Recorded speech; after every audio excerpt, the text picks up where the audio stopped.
Welcome to the show where truth takes the mic, where the world spins fast, but we hold it tight. This is the Howie Silbiger Show on True Talk Radio, where the real ones go.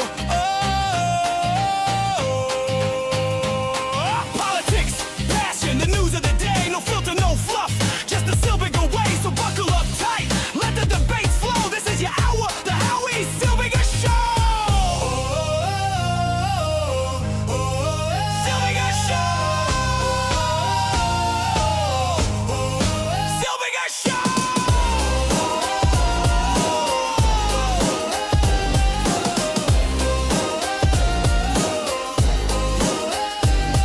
Politics, passion, the news of the day, no filter, no fluff, just the Silbiger way. So buckle up tight, let the debates flow. This is your hour, the Howie Silbiger Show.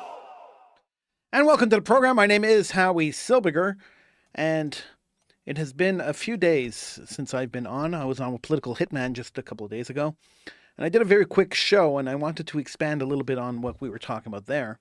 It was on September 10th, the day that Charlie Kirk was assassinated, was killed during a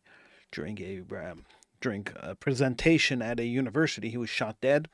By now, everybody's heard the story. Everybody's seen the video. There's no reason to replay it, nor do I want to replay it. It was pretty gruesome, pretty disgusting, and so we'll just let that go. And I expressed a little bit of my opinion then, and I'd like to express a little more now. I've had a few days to think about it and really get my thoughts together. For some reason, and I didn't know why then, but I'm a little more sure about it now, I was greatly affected by the murder of Charlie Kirk.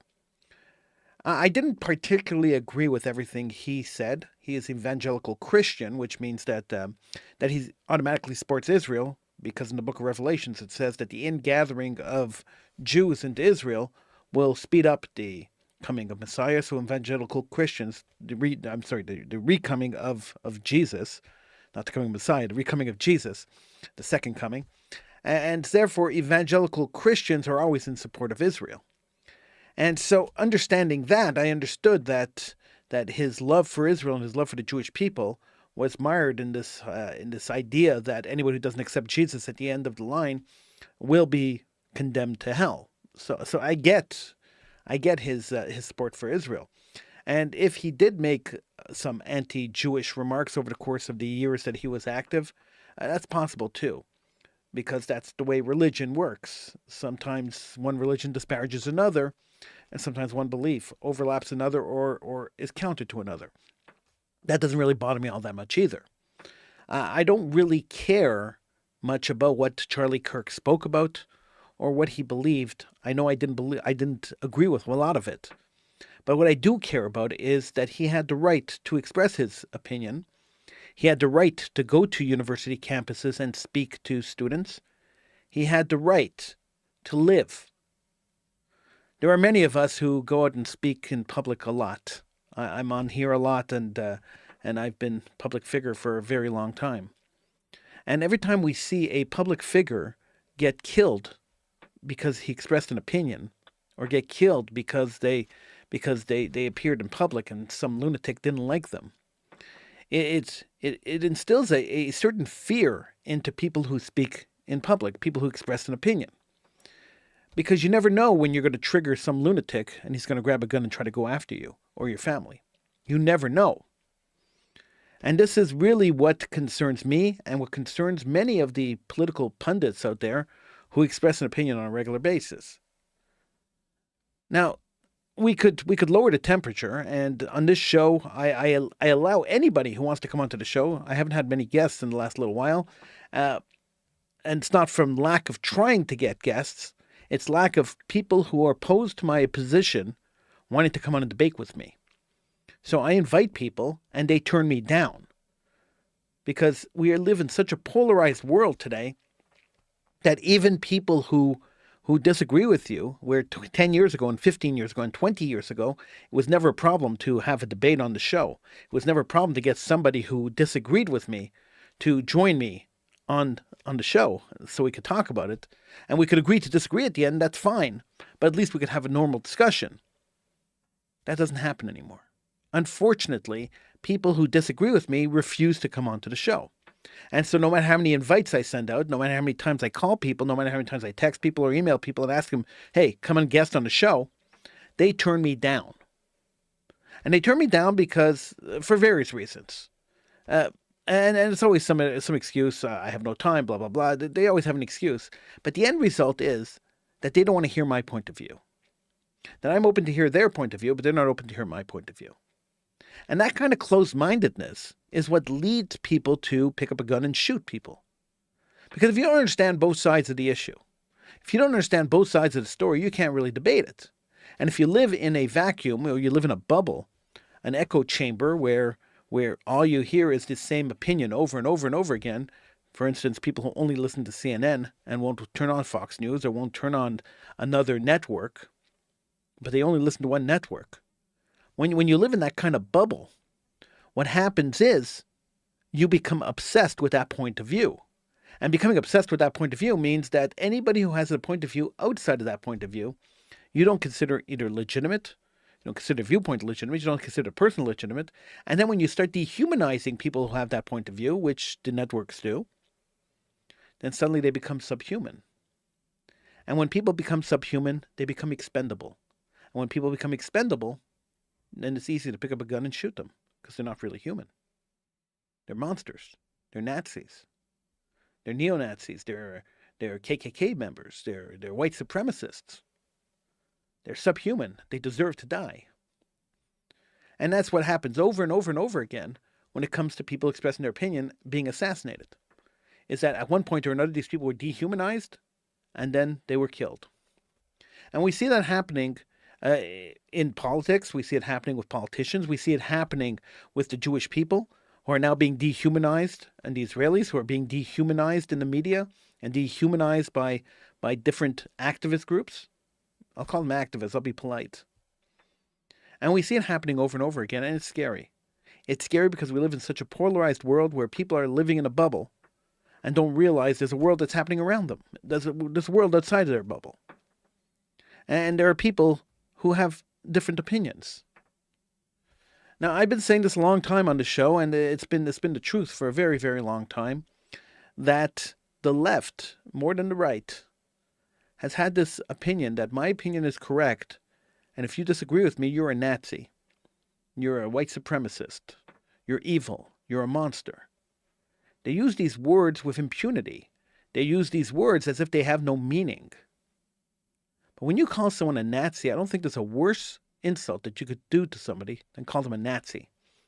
Nazis were the most depraved, inhumane people ever to live.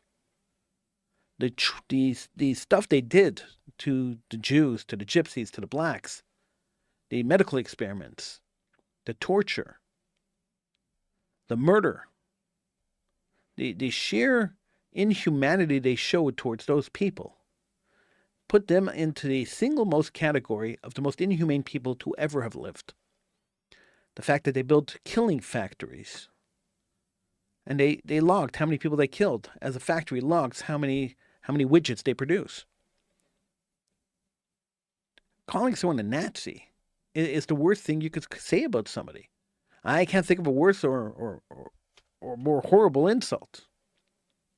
Yet it's thrown around, and being Hitler and being a Nazi is thrown around as if it means nothing. In fact, it's used so much, it's been diluted. I said the same thing about the word anti-Semitism. For years, the Jewish community was calling everything an anti-Semite, everybody an anti-Semite, calling everything anti-Semitism. They diluted the word. So we started using anti-Jewite on this show because I really wanted to drive home the point that no, this is anti-Jews. They're against Jews. I want to drive home that point, so I changed the word. Now, I didn't have to change the word. Everyone knows what an anti-Semite is. Everyone knows what it means, but it doesn't have the same impact. So if I say you are a Jew hater, it has a lot bigger impact than if I say you're an anti-Semite, because the word's been used so much. And the same thing has happened to Hitler and Nazi and white supremacist and KKK and a whole lot of other words that the left has used to describe right-wing people. There are no Nazis in government in North America today. No matter how many times you want to say Donald Trump's a Nazi, he's not a Nazi. And none of the policies he's passed have been even a shade of what Nazism was. And nothing happening in the United States is even close to what Nazism is. Calling what's happening in Gaza genocide is also misusing the word genocide. It's not a genocide. And calling it a famine is misusing the word famine. So the misuse of language and the perpetration of these myths and these falsehoods on social media has really changed the way the world views the world. Simple as that. People are very convinced that if they read it on social media, it's true. And many times it's not. And many times the articles that I read on social media are either AI generated, and I've seen that from major news sources, or they're misquoting, or they have some kind of political agenda behind them. Now, I don't pretend to be a news show here. It's called the Howie Silbiger Show. It's not called the Howie Silbiger News Hour. I don't pretend to be a news show. I pretend to be an opinion show. That's right. I said I pretend to be an opinion show. Because in reality, I'm just expressing my opinion. I don't represent anybody aside from myself. And so when I say I pretend to be an opinion show, it's because if I said I was a full opinion show, then I would be broadcasting the opinions of everyone. I pretend to be an opinion show because I broadcast the opinions of myself. And so this is the Howie Silbiger Show. It's about me and my opinion. Now, when I bring on a guest, fine, another opinion will be expressed on the show. But in reality, it's basically about my opinion. Now, you could agree with me or disagree with me. You could call in and you could argue with me if you feel that that's what you want to do. But at the end of the day, it's just my opinion, and I don't hold very much clout, and I don't hold very much power. So killing me probably would not solve anything. It would just stop this show. That's pretty much all it would do, and it would put my family into mourning. Same thing with Charlie Kirk. He spoke on campuses. He was a little influential among the young people. He had a very popular podcast. But at the end of the day, he was just expressing an opinion.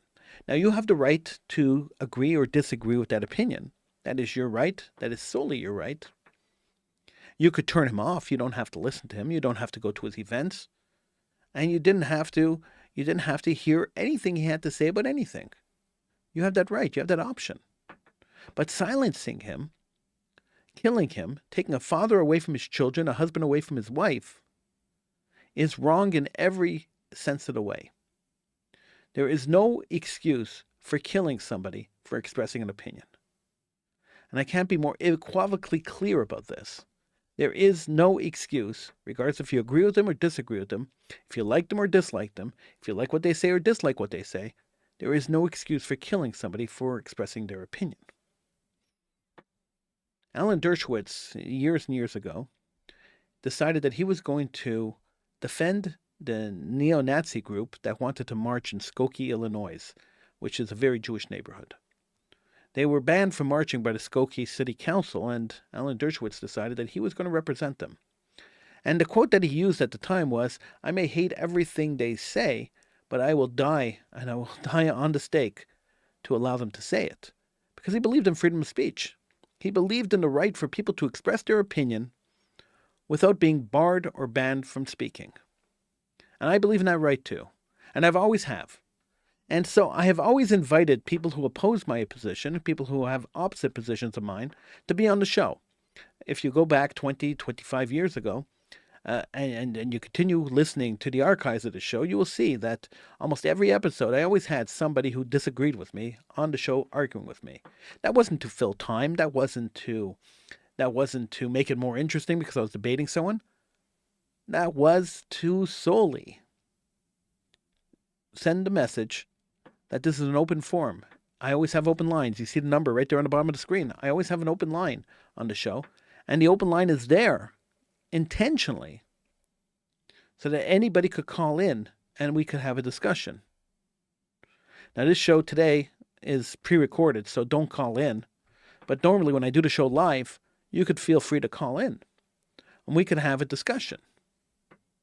And I love to talk to people. I love to discuss my opinion, and I'd love to hear their opinions. Because the only way I could grow as a commentator, the only way I could understand the entire scope of the debate is to hear both sides. And sometimes, just sometimes, doesn't happen often, but sometimes the other side will convince me that I was wrong, that my opinion was wrong, or I had the wrong information, and then I will change my opinion, because that is what debate is supposed to do. It's supposed to educate the other side on your opinion, and perhaps, in a rare case, perhaps sway that person to agree with you. That's humanity. That's discussions. That's conversation. And that's something that has been sorely lost with the advent of social media. Texting, Snapchatting, Instagramming has replaced conversation and has isolated people, particularly the young, has isolated people to a point where they don't know how to have a discussion anymore. And the pundits that are screaming and yelling, and the TikTokers that are constantly barraging them with left-wing political rhetoric, has caused a situation where people who don't know how to speak to each other, people who don't know how to communicate, people who text each other when they're sitting across the table from each other, are now faced with opinions that they don't agree with, and they don't know how to handle it. Let's take it one step further, because I think it's important to actually investigate this and go even one step further. We live in a culture, and the culture has changed in the last 30 years, but 15, 20 years ago, the culture started changing, where people weren't allowed to lose. So we started giving away participation medals for everybody who participated in an event. There was no first place, second place, third place. Everybody was a winner. There were soccer games that were played, kids' soccer games that were played, that didn't keep score because the losing team might be upset that they lost. The whole concept of the agony of defeat and the joy of winning disappeared. And by that disappearing, by people having the kind of empathy that, oh, I don't want my kid to be upset, so therefore he can never lose at anything. That kind of empathy, while I understand where the concept came from, and I understand why the concept arrived and why the concept was perpetrated, it didn't do any service to the children. You can't appreciate a win unless you've lost.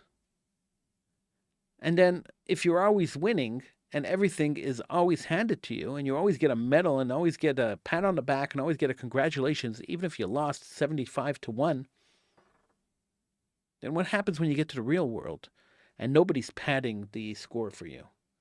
What happens when you get to the real world and you don't get a job?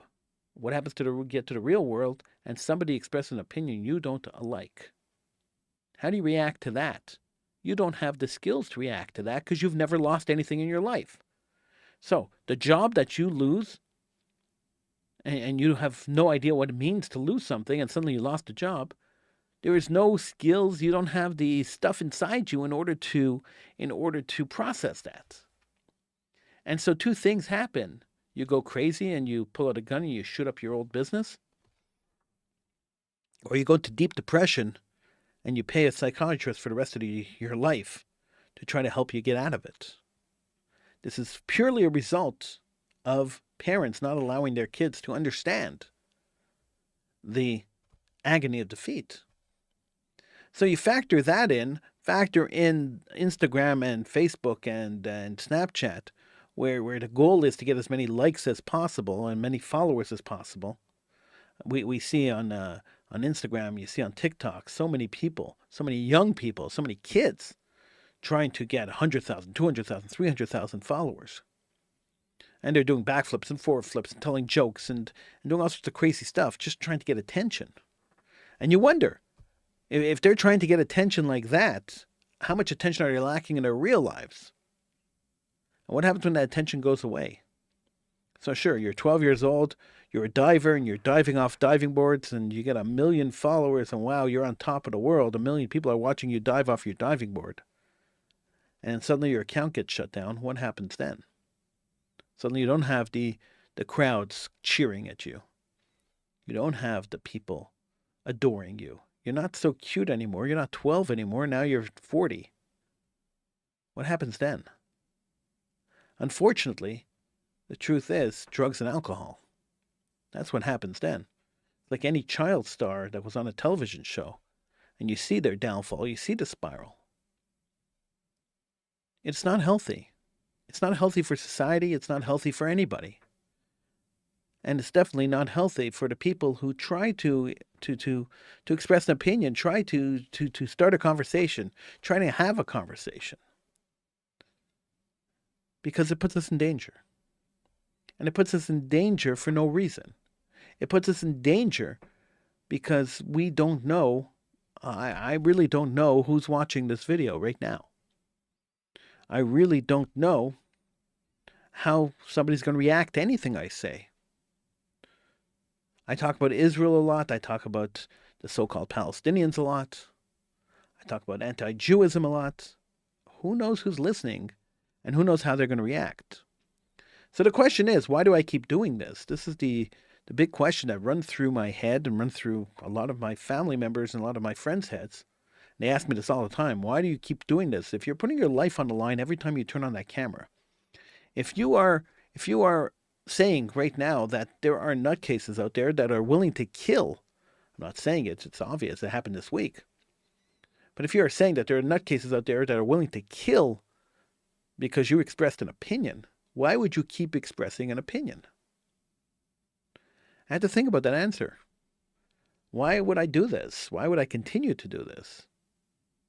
What prompts me? What drives me to continue to do this if it's putting my life on the line? And then I thought back. And I remember when I was a kid, I must have been 10 years old, 9 or 10 years old. I was a big fan of talk radio. It's all I've ever wanted to do was talk radio. And since I'm 10 years old, I want to be a talk radio show host. And I succeeded. I achieved my dream of doing that many, many times over. But I remember one day, I always read the newspaper. I was always kept up with the news, even as a young kid. I was always interested in what was going on. One day I remember picking up the newspaper and seeing a article about a radio talk show host in Denver, Colorado named Alan Berg. And he was shot and killed in front of his house for expressing his opinion on radio. A bunch of Nazis, they were actually neo-Nazis, came out and shot him. Because they didn't like that he expressed that he was Jewish, and he didn't like a lot of stuff he expressed. I remember a few years after that, Oliver Stone put out a movie called Talk Radio, which basically chronicled the life of Alan Berg without naming him. They had a different name. But the idea was the same, that his point of view was disliked by somebody who went out and killed him. And I thought about it as a kid, and I said, that's not right. Even as a 10-year-old, I realized that that was wrong. That everybody should have a right to express themselves. Everybody should have a right to do what they want to do, to say what they want to say, and we should not limit speech. Of course, there's always limits to not limiting speech, meaning that if somebody's inciting a riot or inciting hatred against a group of people, that should never be allowed. But if somebody is just speaking their mind and expressing an opinion, even if that opinion is vile, they should be allowed to say it. And if I don't want to hear it, they should turn me off. Years ago, I worked for the West End Chronicle. At the time, it was called The Monitor. Now it's closed.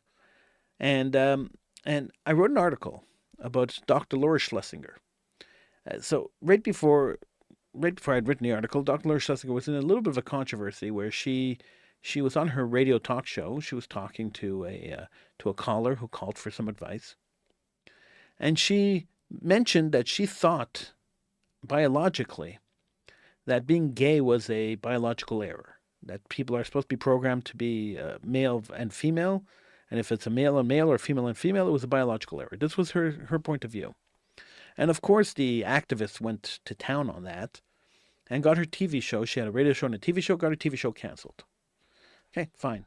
I wrote an article saying that I may not agree with Dr. Laura and her biological error analogy. That may not be something I agree with.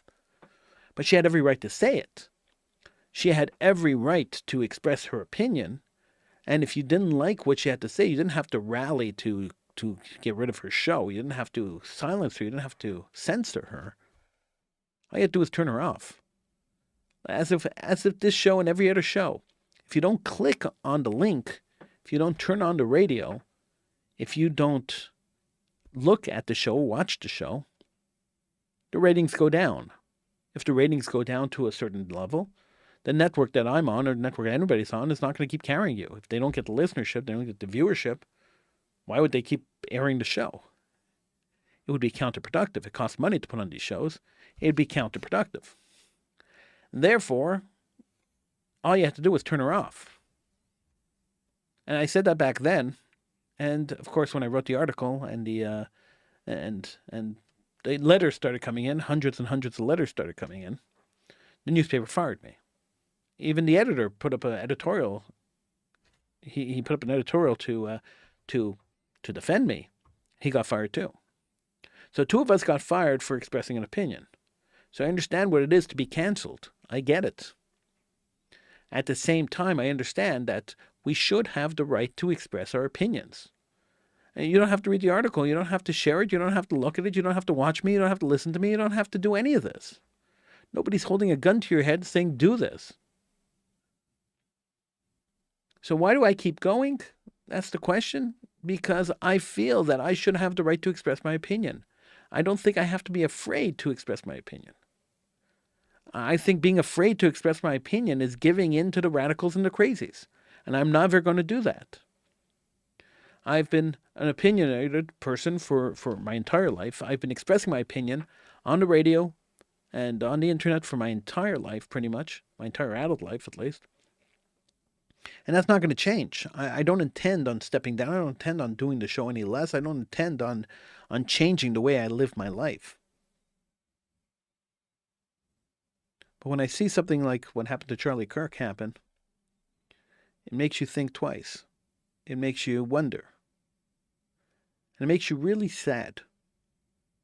Really sad because we are living in a world which believes that this was correct. I saw the jubilation on X. I saw people cheering. I saw people trying to hide the fact that they were cheering the death of a man by trying to couch it in some other rhetoric, which was all BS. The end of the day is that they were cheering his death. And that made me really sad. It didn't make me angry. It made me sad. Sad that humanity has gone to a point where people could cheer the death of another man. Sad that humanity has gotten to a point where a very public murder, like the murder of Charlie Kirk, who unfortunately his video has aired everywhere. Everyone's seen the poor man die. Unfortunately, that could lead to some crazies actually cheering. It's extremely sad. And that's where we are today. That's where we're at now. The sadness, the absolute revulsion of the fact that there are people out there cheering. And one has to wonder, if God forbid something like that should happen to somebody else, how much cheering will go on. And that's what makes people like me, who sit in studios like this one, and talk to you. That's what makes us wonder, is it really worth the effort? Is it really worth the risk? I think it is, but you're going to see a lot of people who express opinions that are contrary to the norm backing out of their podcasts. And that's a shame, because when the conversation stops, the violence begins. I'm Howie Silbiger. Thank you for joining me. I will be on again later on in the week, right here on the True Talk Radio Network. Thanks again for joining me. I'll see you again later on in the week. And I hope you all stay safe. Be good people.